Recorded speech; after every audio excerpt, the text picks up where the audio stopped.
I came back from 3 years overseas to find some woman had stolen my family's $250,000 lakefront property, installed a $2,000 electronic gate, and was charging my elderly neighbors $50 each just to visit their own grandkids at the lake. This lunatic had turned my grandfather's simple dirt road into Willowbrook Estates, complete with fake stone pillars and security cameras pointing directly at my cabin windows. When I pulled up in my dusty pickup, this robotic voice started demanding a resident access code, like I'm some common criminal. Then here she comes, tearing down the hill in her golf cart, designer sunglasses bouncing, screaming, "Private property, you're trespassing on my land." I rolled down my window real calm and held up my property deed, the one with my grandfather's signature from 1987, back when this witch was probably still learning to tie her shoes. Her face went from fake sweet smile to pure terror, because she knew exactly what was coming next. What would you do if someone tried to steal your family land while you were defending our country? Drop a comment from whatever state you're watching from. Let me back up and tell you how this whole mess started. My name's Marcus Brennan, and I'm a 34-year-old Army engineer who just finished a 3-year rotation overseas. While I was dodging IEDs in Afghanistan, this woman, Deirdre Hutchinson, was busy executing the most audacious land theft I've ever witnessed. My grandfather bought this 40-acre slice of paradise back in 1987 for $12,000. You could still smell the pine sap from fresh-cut logs when he signed that deed. $12,000 for prime lakefront property with 800 feet of pristine Lake Thornton shoreline, back when you could actually afford the American dream without selling a kidney. Grandpa built our family cabin with his own hands. You could still see his pencil marks on the support beams. Every summer reunion, every 4th of July, every Christmas morning for 30-plus years, that place echoed with the sound of kids laughing and adults arguing about who caught the biggest walleye. The texture of those weathered deck railings, worn smooth by 3 generations of hands, told our whole family story. When Grandpa passed during my deployment, he left me everything. The will was ironclad, the deed was bulletproof, and I had every intention of retiring there after my service. Problem was, I couldn't exactly abandon my unit to fly home and guard the property while tracking down insurgents in the Afghan mountains.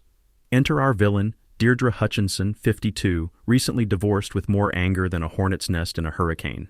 She'd fled Minneapolis after her husband ditched her for his dental hygienist, because apparently even root canals were more appealing than another evening with Deirdre. She rolled into Lake Thornton with her insurance settlement money and a mission to civilize us backwards rural folk. Deirdre bought the ugliest house in 3 counties. This concrete monstrosity that looked like a suburban fortress had mated with a shopping mall. The thing squatted on an artificial hill like a giant middle finger pointed at every modest cabin that had been there for decades. Within 6 months, the smell of her imported Kentucky bluegrass fertilizer was choking out the natural wildflowers that had grown there since the glaciers melted. Now, Lake Thornton had always been the kind of place where neighbors helped neighbors. If your dock needed repairs, 3 guys showed up with beer and power tools. If someone's septic backed up, everybody kicked in $20. Nobody charged fees, nobody demanded permits, and nobody appointed themselves supreme dictator of everyone else's business. But Deirdre had different plans. She started her reign of terror with voluntary road maintenance fees, even though County Road 47B had been county maintained since Carter was president. The crunch of gravel under her designer SUV became the neighborhood's new alarm clock as she patrolled her territory every morning at dawn, taking notes on who needed to be corrected. Then came the masterstroke of her criminal enterprise.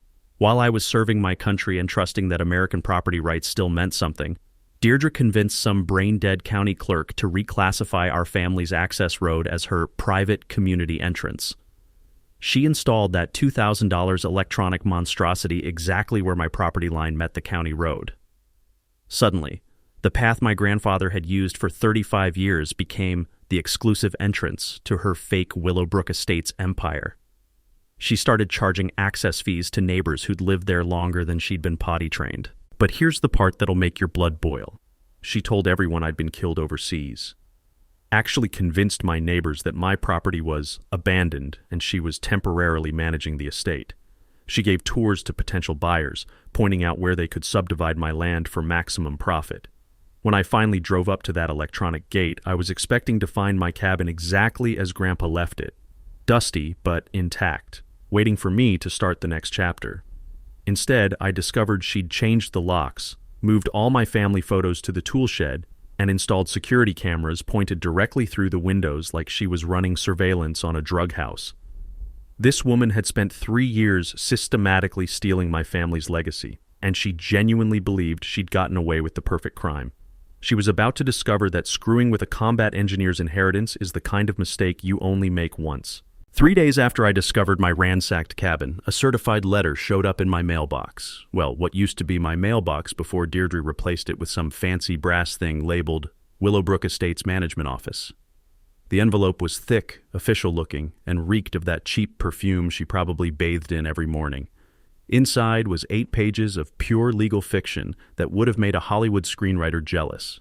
Deirdre was demanding immediate payment of $3,600 in accumulated community assessments, plus a $500 emergency gate installation fee, plus another $200 for a compliance inspection of my unauthorized structures. She was claiming authority under the Minnesota Planned Community Act, which is a real law, by the way, but she was applying it like a toddler trying to use a chainsaw to cut birthday cake.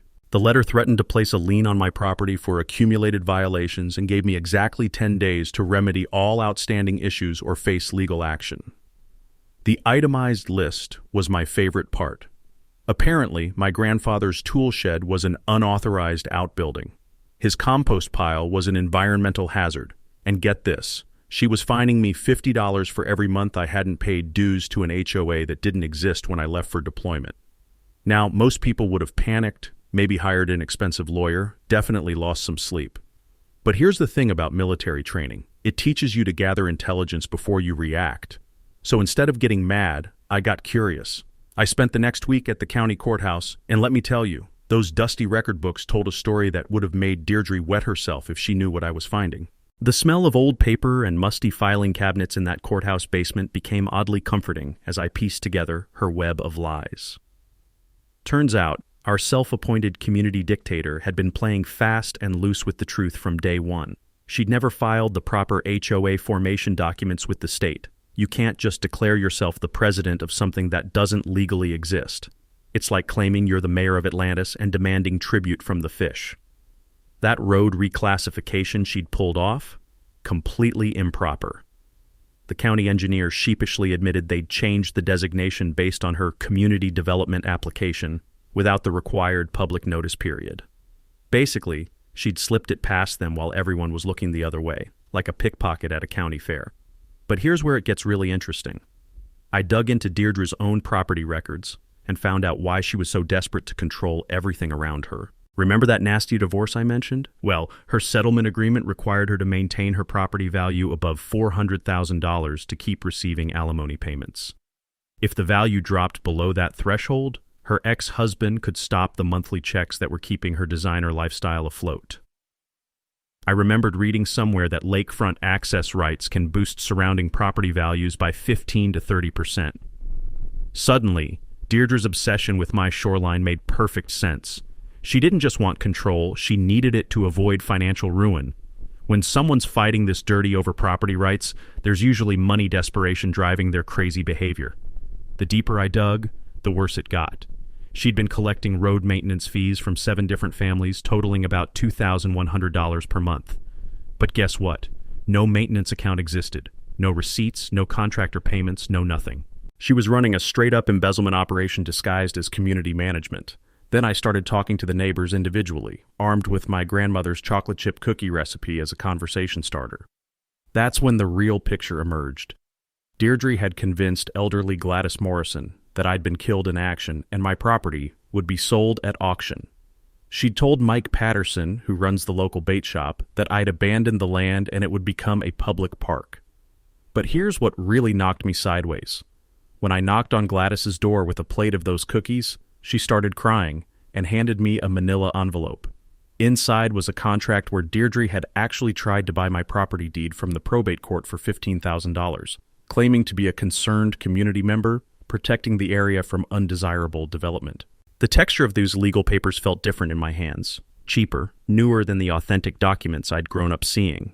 Deirdre had gotten so confident in her scam that she'd started creating fake paperwork, probably printed on her home computer with templates downloaded from the internet. The old lady had been so confused by all of Deirdre's legal-sounding nonsense that she'd almost signed over a power of attorney, thinking she was helping settle my estate. Only thing that stopped her was her grandson, a paralegal in Duluth, who recognized the scam for what it was. When I got home that evening, I found new surprises waiting. Deirdre had installed bright orange, private property no trespassing signs on trees throughout my land, not just near the road. Deep into the property, some nailed right into the oak tree where my dad had built my childhood treehouse. Her security cameras had multiplied like rabbits, now pointing at every window of my cabin like I was running some kind of criminal enterprise. The final insult? She'd filed a police report claiming I'd threatened her with violence. Complete fabrication, since our only interaction had been me showing her my deed through my truck window. Time to show her what a real military campaign looked like. If I thought Deirdre was done with her amateur hour intimidation tactics, I was dead wrong. This woman had apparently binged every season of Real Housewives and decided to weaponize social media like a suburban terrorist. 3 days after my courthouse expedition, I woke up to 17 notifications on my phone.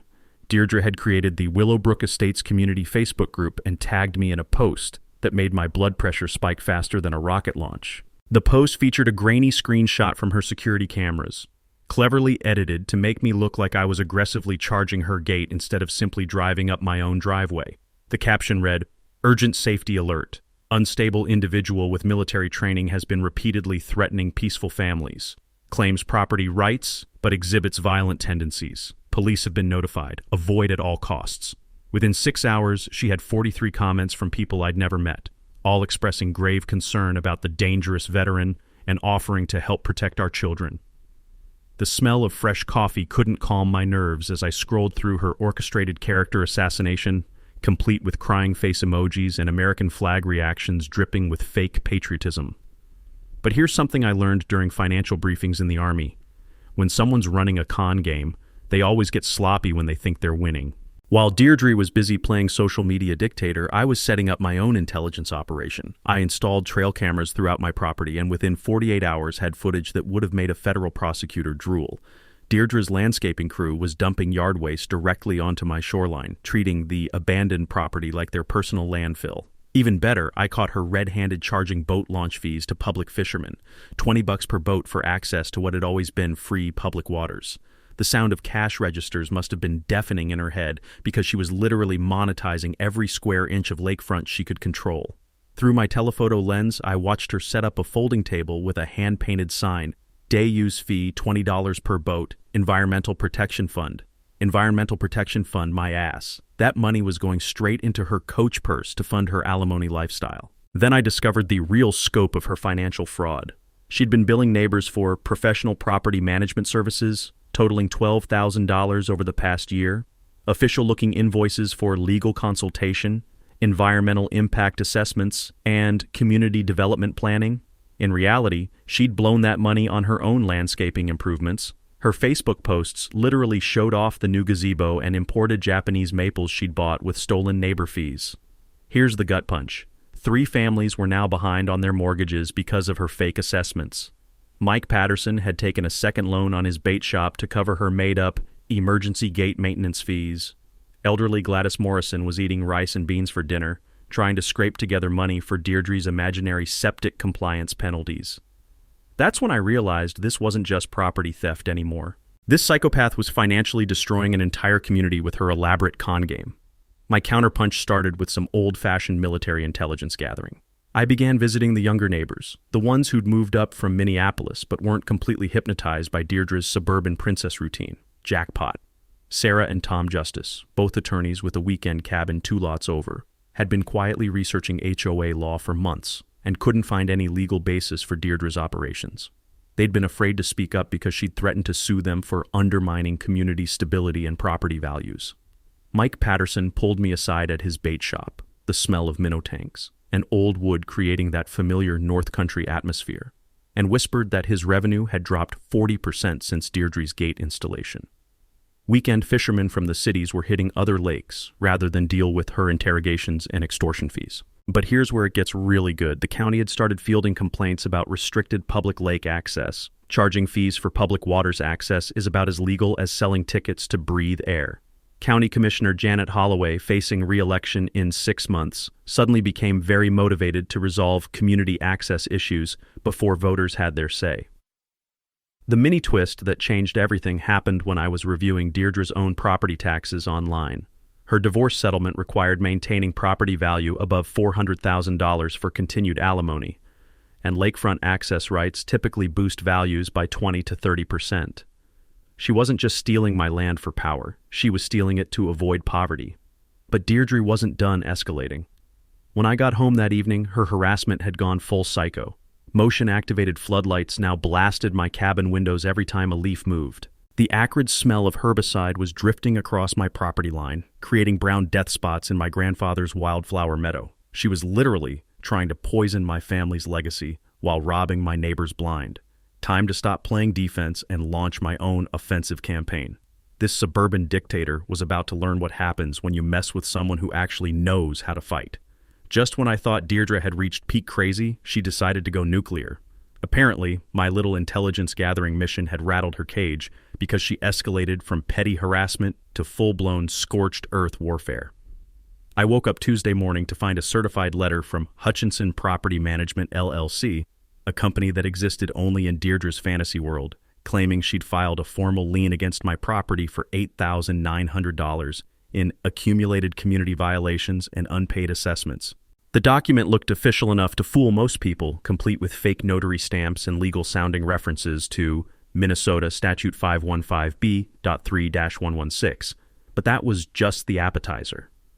2 hours later, I got a call from the state environmental agency. Some concerned citizen had reported my grandfather's septic system as an illegal environmental hazard threatening groundwater contamination.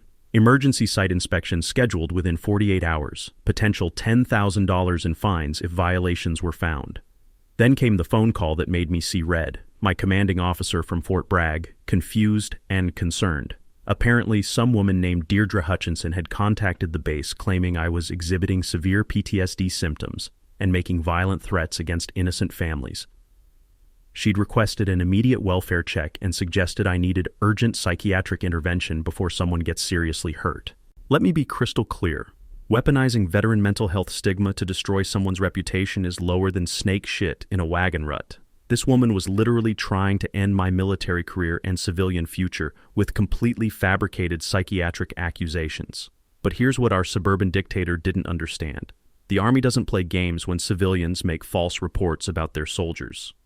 My CO immediately connected me with the base JAG office, and Captain Rodriguez was absolutely livid about the fraudulent claims. Military lawyers have zero tolerance for people who exploit veteran mental health stereotypes for personal warfare. While Deirdre was busy playing amateur psychologist, I was assembling my own professional strike team. Sarah Justice, my attorney neighbor who'd been quietly researching Deirdre's illegal operations, was practically salivating at the chance to destroy our neighborhood tyrant in court. The smell of fresh brewed coffee and legal briefs filled Sarah's home office as she explained exactly how screwed Deirdre had made herself. Turns out filing a fraudulent lien isn't just annoying paperwork. It's a felony in Minnesota. I'd learned during a real estate seminar back at Fort Bragg that anyone can file a lien. But if it's bogus, you can sue for damages plus attorney fees, and the penalties can be absolutely brutal. Sarah also requested a formal county investigation of the road access manipulation. Changing road designations without proper public notice isn't just bureaucratic incompetence. It violates state transparency laws and could cost the county federal funding.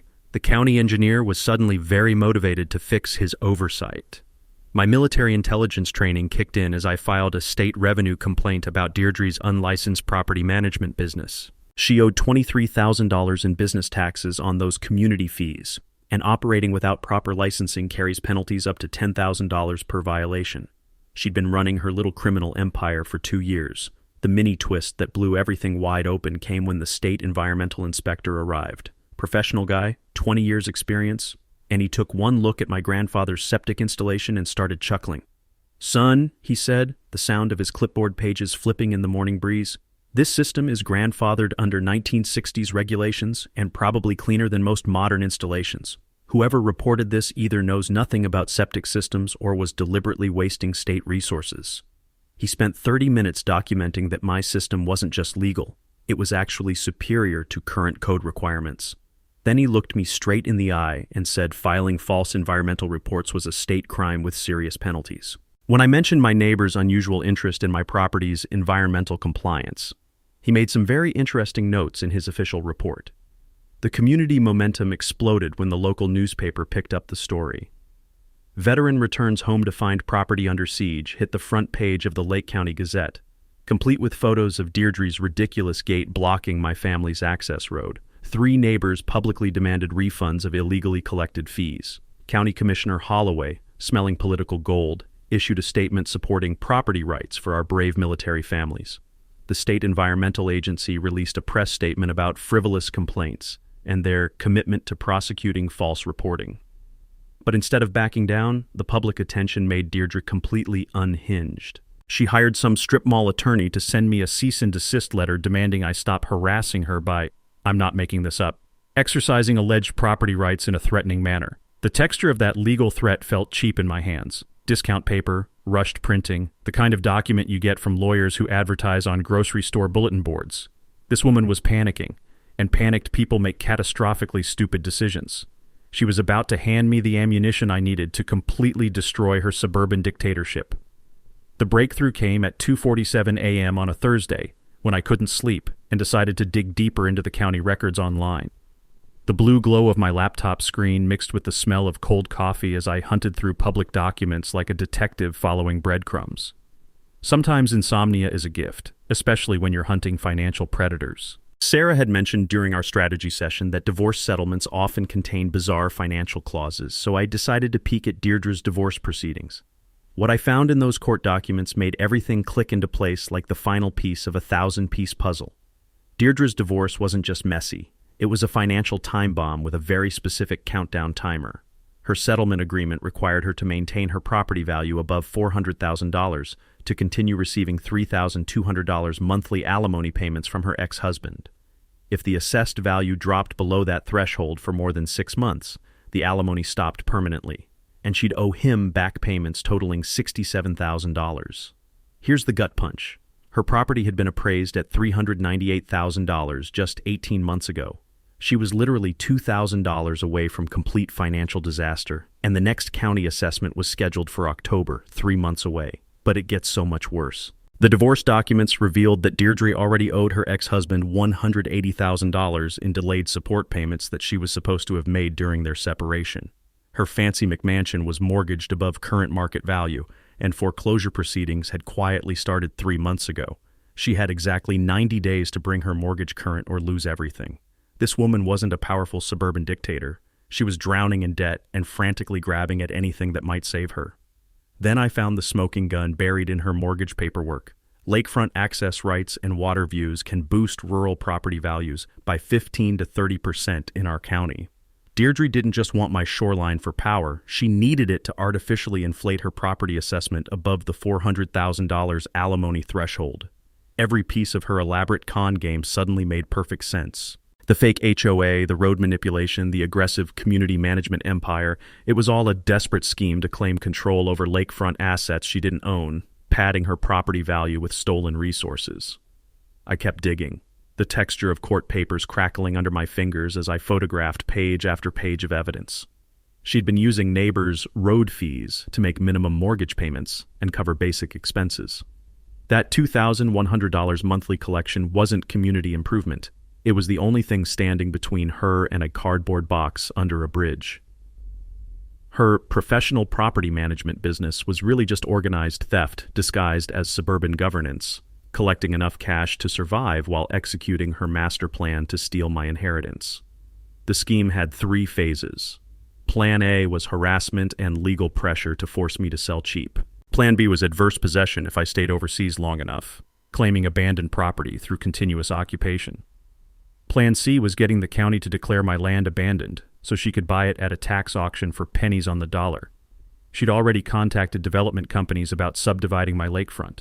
Phone records from the divorce proceedings showed calls to Northwoods Premium Properties, discussing upcoming waterfront acquisition opportunities and high-value development potential. This revelation completely flipped the script. Deirdre wasn't some powerful enemy crushing the little guy. She was a panicked woman facing financial annihilation, desperately trying to steal enough value to avoid losing her designer lifestyle and fancy house. Her aggressive tactics weren't strength. They were the thrashing of someone whose elaborate house of cards was collapsing. Every threatening letter, every fake fee, every fraudulent lien was actually evidence of how terrified and weak her position really was. I didn't need to destroy Deirdre anymore. I just needed to protect my rights, document her crimes, and let her finish destroying herself. But I wasn't going to just sit back and watch her hurt more innocent people. This woman had stolen from elderly neighbors and attacked my military reputation with lies. Time to help her complete her own destruction, with a little professional guidance. Armed with the knowledge that Deirdre was essentially a financial cornered rat, I knew it was time to stop reacting and start strategically dismantling her operation. But I wasn't going to do this alone. Every good military campaign needs reliable allies and a solid battle plan. First ally, Sarah Justice, my attorney neighbor who'd been chomping at the bit to legally demolish our neighborhood dictator. The smell of fresh legal briefs and determination filled her home office as we mapped out our multi-pronged assault. Sarah would handle the property law side, filing a quiet title action to establish clear ownership once and for all. Here's something most people don't know. A quiet title action is basically a legal process that forces everyone to put their cards on the table regarding property ownership.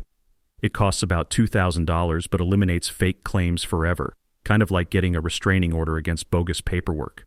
When someone's clouding your deed with fraudulent liens and made-up assessments, this nuclear option cuts through all the bullshit and establishes legal reality.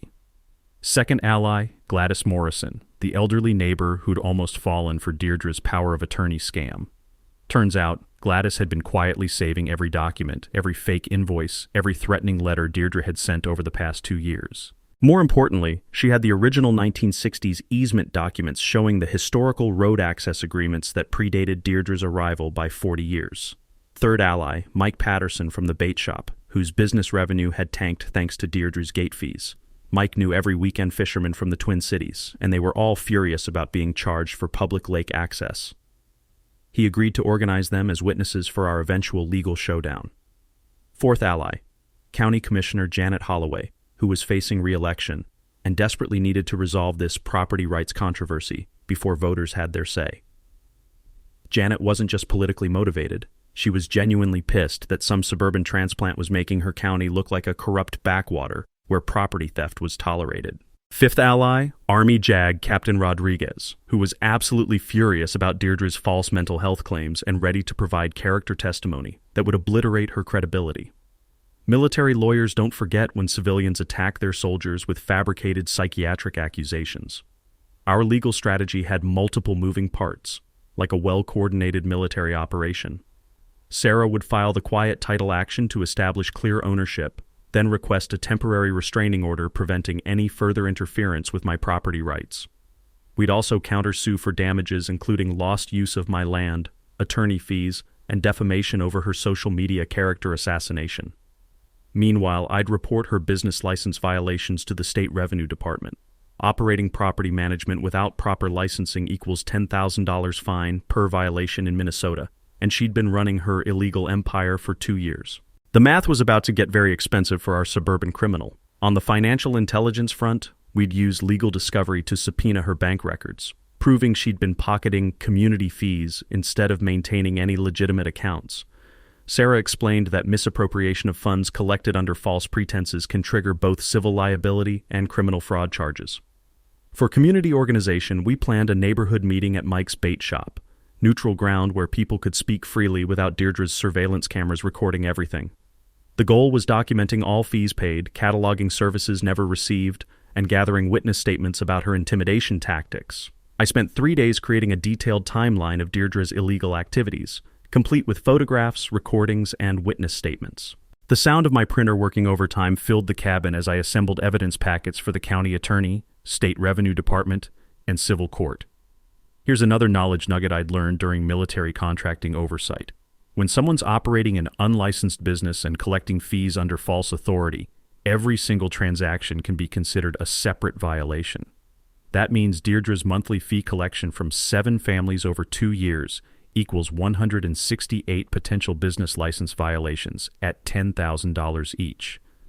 The penalties alone could exceed $1.6 million. The technical preparation phase involved hiring a professional surveyor to install permanent boundary markers, eliminating any confusion about property lines.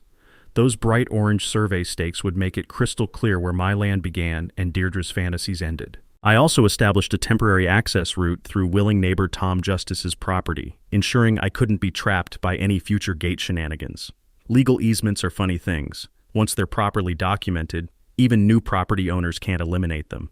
Sarah connected me with a veterans legal aid organization that agreed to help fund the case as a precedent setter for military families facing property disputes. This wasn't just about my land anymore. It was about establishing that civilians can't steal from deployed service members with impunity. The final preparation step was setting up documentation systems to record every move Deirdre made going forward.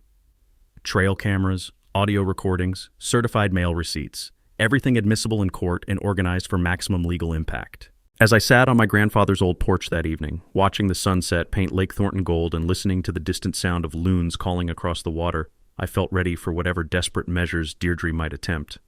She was about to discover that stealing from a combat engineer's family was the biggest mistake of her pathetic criminal career. If I thought assembling my legal strike team would make Deirdre back down, I severely underestimated how desperate and unhinged a person facing financial ruin could become. Within 48 hours of our neighborhood meeting at Mike's bait shop, she launched the most vicious and personal attacks I'd ever experienced outside of actual combat zones. First came the private investigator. I spotted him Tuesday morning, some greasy-looking guy in a beat-up Honda sitting in the public boat launch parking area with a telephoto lens pointed at my cabin. The smell of his cigarettes and cheap cologne drifted across the water as he tried to look inconspicuous while photographing my every move. Turns out Deirdre had hired this bottom feeder to gather evidence of unstable behavior and potential criminal activity. She was literally paying someone to stalk me, hoping to find anything she could twist into supporting her narrative about the dangerous veteran. But that was just the opening move. By Wednesday, she'd escalated to outright bribery. I heard through Mike's fishing network that she'd approached the county road supervisor with a consulting fee of $5,000 to make her road access changes permanent and lose the paperwork about proper public notice requirements. Thank God the supervisor was an honest guy who immediately reported the attempted bribe to his boss. But it showed just how far Deirdre was willing to go. She was literally trying to buy county officials to legitimize her property theft. Thursday brought a new level of character assassination. She started spreading rumors about my military service, claiming I'd been dishonorably discharged for psychiatric reasons, and that my deployment stories were stolen valor fabrications. The texture of printed-out Facebook screenshots felt slimy in my hands as neighbors showed me the lies she was posting in local community groups. She even filed false police reports claiming suspicious activity at my property, alleging I was running some kind of drug operation or weapons cache. 3 different times, sheriff's deputies had to waste their time investigating completely fabricated claims from our suburban sociopath. But the physical harassment was getting worse too. She'd installed industrial-strength floodlights pointed directly at my cabin windows, programmed to activate every time a leaf moved. The constant strobing at night was like living inside a prison yard, designed to prevent sleep and drive me away through sheer exhaustion. The sound of her riding mower at 5:30 a.m. became my new alarm clock as she started lawn maintenance during my sleep hours, knowing I was still adjusting to civilian time zones after 3 years overseas. She'd blast country music from outdoor speakers while her landscaping crew dumped construction debris to block my alternative access route through Tom Justice's property.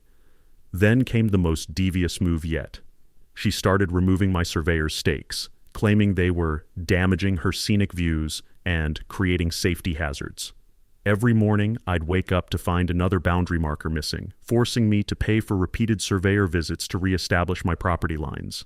But here's where Deirdre made her first critical mistake. While I was dealing with her escalating harassment, I was also methodically documenting every single illegal action with timestamps, photographs, and audio recordings. Minnesota is a one-party consent state, which meant I could legally record any conversation where I was present. My military training had taught me that the best defense against psychological warfare is staying calm and gathering intelligence while your enemy loses control. So while Deirdre was burning through her remaining cash on private investigators and bribery attempts, I was building an ironclad case for both civil and criminal prosecution. The mini-twist that changed everything came when her hired private investigator actually contacted me directly. Turns out this guy still had some professional ethics buried under his sleazy exterior. During our conversation at a coffee shop in town, the aroma of fresh roasted beans mixing with his nervous sweat, he revealed that Deirdre had asked him to plant evidence of drug activity on my property. She'd specifically requested that he find a bag of marijuana near my cabin and photograph it as proof of criminal behavior. When he refused to manufacture evidence, she'd threatened to stiff him on payment and report his vehicle as suspicious to police. This PI wasn't winning any Citizen of the Year awards, but even he drew the line at framing a veteran with planted drugs. He provided me with recordings of Deirdre's requests, clear evidence of criminal conspiracy to file false police reports and obstruct justice. Meanwhile, the community pressure was building.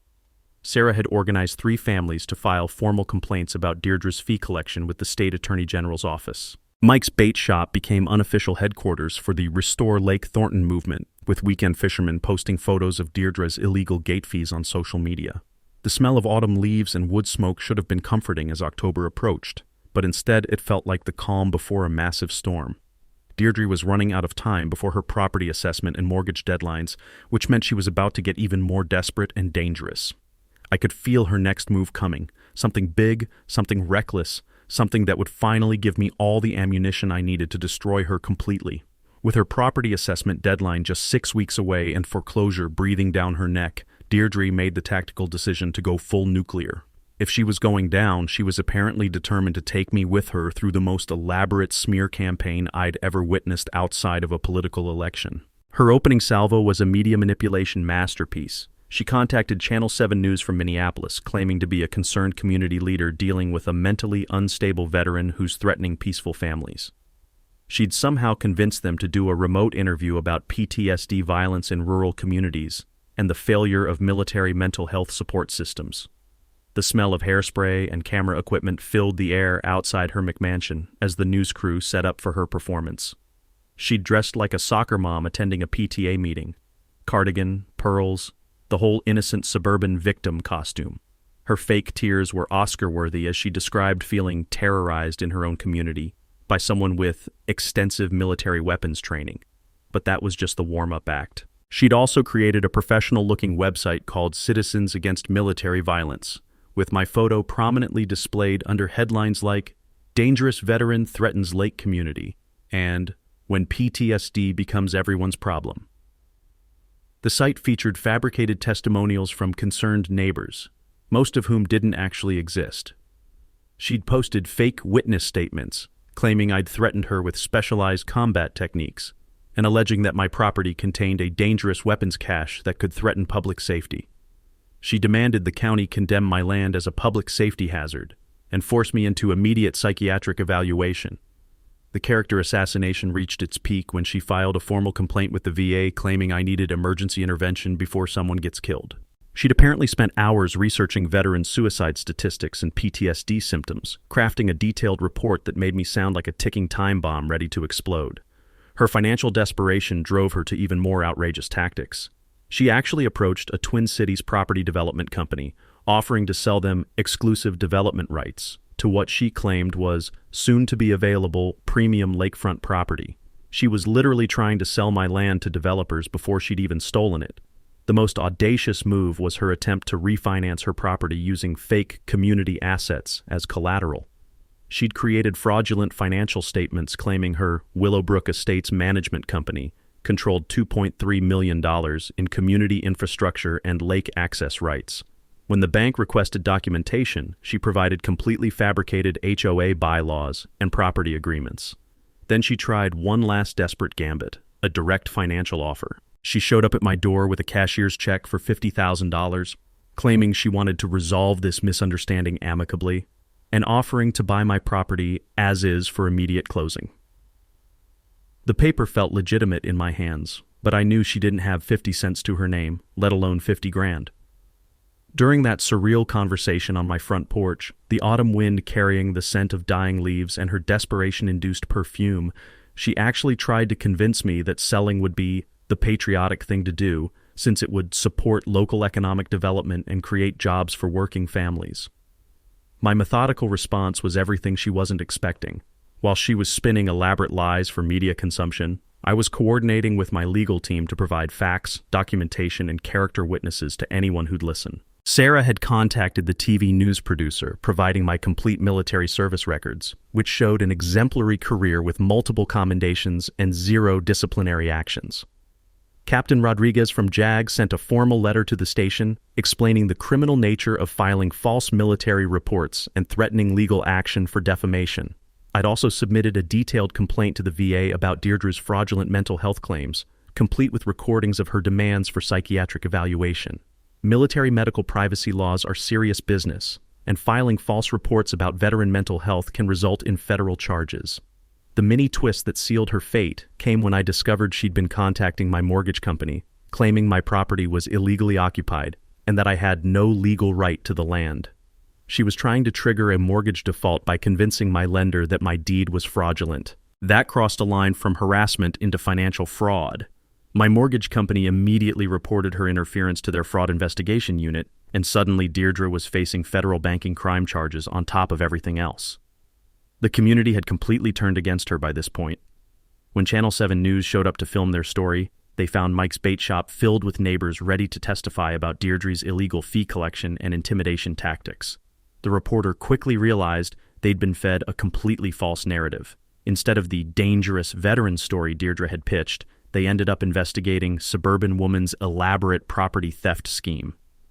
The segment aired 3 days later, featuring interviews with my neighbors, my attorney, and military officials, all contradicting every single claim Deirdre had made. As November approached and her foreclosure deadline loomed, I could practically smell her panic mixing with the cold autumn air. She was out of tricks, out of money, and about to face the consequences of 2 years' worth of criminal behavior. The public confrontation was inevitable now. She'd made this about community safety and veteran mental health, which meant the final showdown would need witnesses, media, and law enforcement present. Time to give her the public platform she'd demanded, and let her destroy herself in front of everyone. The monthly county commission meeting on November 15th was standing room only, which never happened unless somebody was fighting about taxes or trying to ban something. Word had spread through the lake community that the Willowbrook estate situation was finally going to be resolved, and everybody wanted front row seats for what promised to be the ultimate suburban showdown. The smell of old coffee and nervous anticipation filled the cramped conference room as local residents packed into folding chairs and lined the walls. Channel 7 News had their camera crew positioned near the front, along with reporters from 2 newspapers who'd been following the story since my military service angle went viral on social media. I arrived early with my team, Sarah Justice carrying a thick binder of legal documents, Mike Patterson representing the affected business community, Gladys Morrison clutching her manila envelope of Deirdre's fraudulent paperwork, and County Commissioner Janet Holloway looking like she was ready to personally throw someone in jail. Deirdre made her entrance 20 minutes late, striding through the door like she owned the place, flanked by some nervous-looking attorney who kept adjusting his glasses and checking his phone. She'd dressed for battle in a power suit that probably cost more than most people's monthly mortgage, her designer heels clicking against the linoleum floor with each confident step.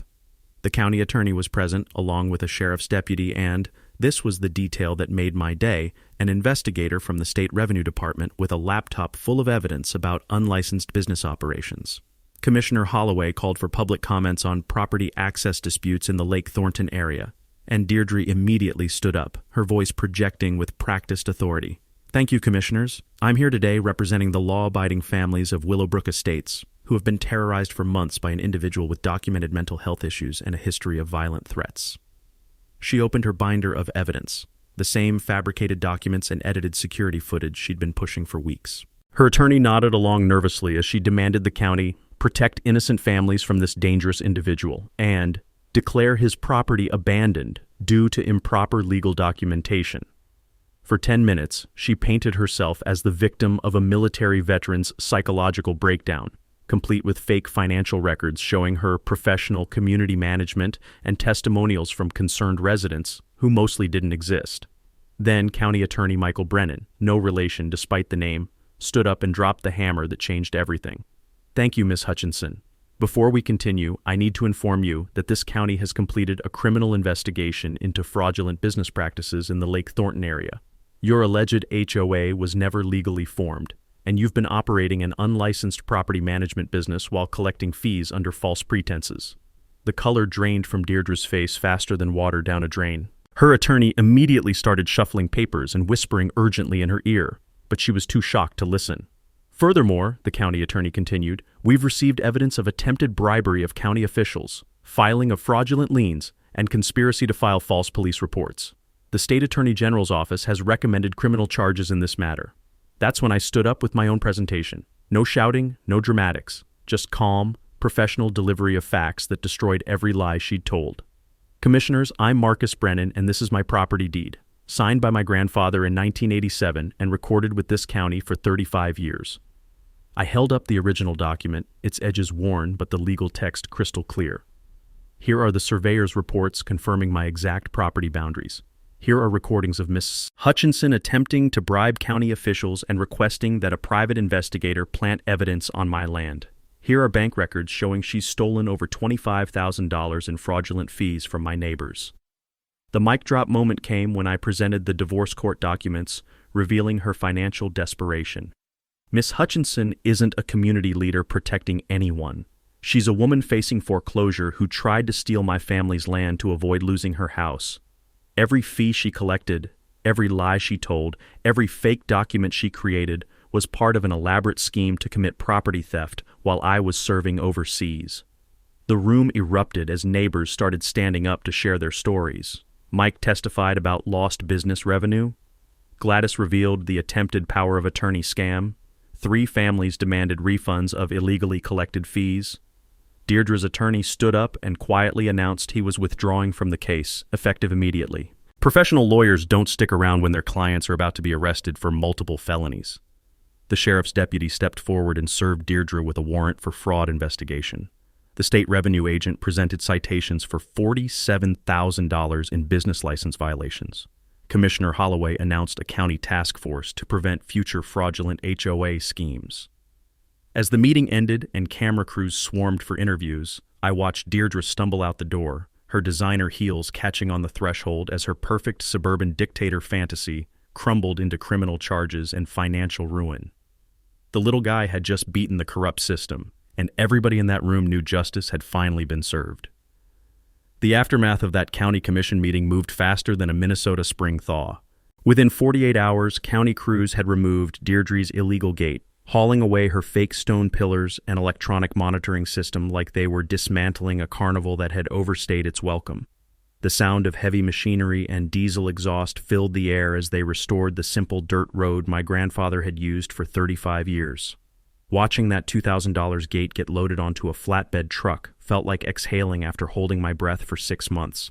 Pure relief mixed with the satisfaction of watching justice steamroll suburban tyranny. Deirdre's legal troubles cascaded exactly as Sarah had predicted. She pleaded guilty to fraud charges rather than face a jury trial, agreeing to pay $23,000 in restitution to neighbors she'd robbed plus $12,000 in court costs. Her McMansion entered foreclosure within 30 days, and she slunk back to a Minneapolis apartment complex where she belonged, her suburban dictator dreams permanently demolished. The community healing happened surprisingly fast once the toxic influence was removed. We formed a legitimate road maintenance cooperative with transparent accounting, voluntary contributions, elected leadership, and public financial records available online. Mike Patterson's business bounced back within 3 weeks as weekend fishermen returned, no longer terrorized by gate fees and interrogations. Property values actually increased 8% once word spread that our area was HOA-free. Turns out people will pay premium prices for lakefront peace without self-appointed rulers demanding tribute every month. I spent the following months restoring my grandfather's cabin with neighbor volunteers who showed up every weekend with tools, beer, and their own stories about defeating petty authority. The texture of fresh sanded wood and smell of linseed oil brought back childhood memories, and I finally felt genuinely home. But the most meaningful outcome was Operation Homecoming, my scholarship fund for military families facing property disputes while deployed overseas. We provide legal assistance, connect families with veteran-friendly attorneys, and cover surveying costs to protect property rights from scammers. The numbers speak for themselves. We've helped 47 military families in 18 months, recovered $340,000 in stolen property value, and shut down 12 fraudulent HOA operations across 6 states. Sarah Justice coordinates our legal network, Mike Patterson handles fundraising through fishing tournaments, and County Commissioner Holloway secured state grants that quadrupled our budget.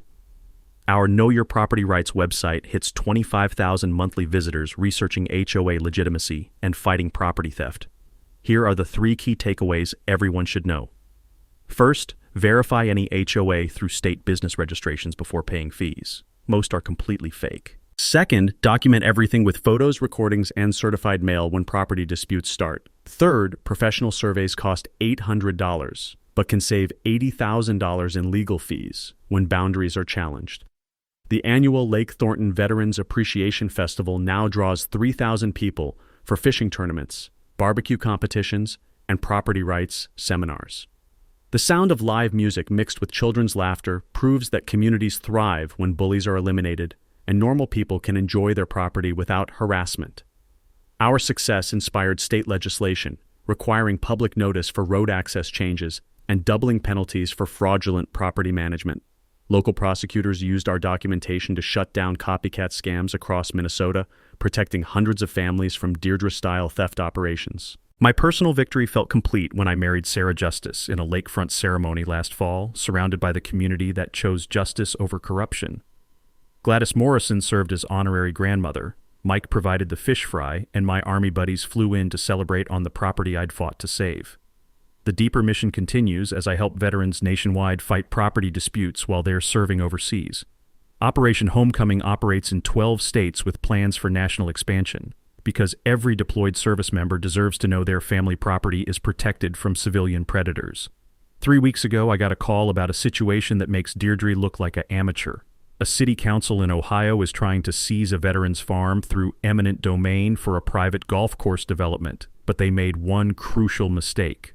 They forgot about an 1800s mining rights clause that might blow up their entire scheme. That story's coming next week.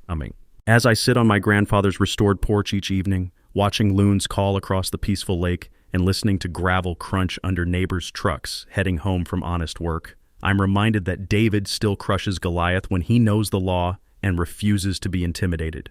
Drop a comment with your HOA nightmare story. I feature the best ones in our legal education materials and sometimes help fight back. Hit subscribe to HOA Stories for more tales about ordinary people demolishing corrupt systems, because justice doesn't happen by accident. It happens when good people refuse to back down from suburban dictators. The American dream is still worth fighting for, one property deed at a time. From all of us here at HOA Stories, thanks so much for watching today's HOA Karen Meltdown. If you enjoyed seeing neighbors stand their ground and karma catch up, smash that like button, leave a comment with your thoughts, and subscribe so you won't miss the next HOA drama we bring you.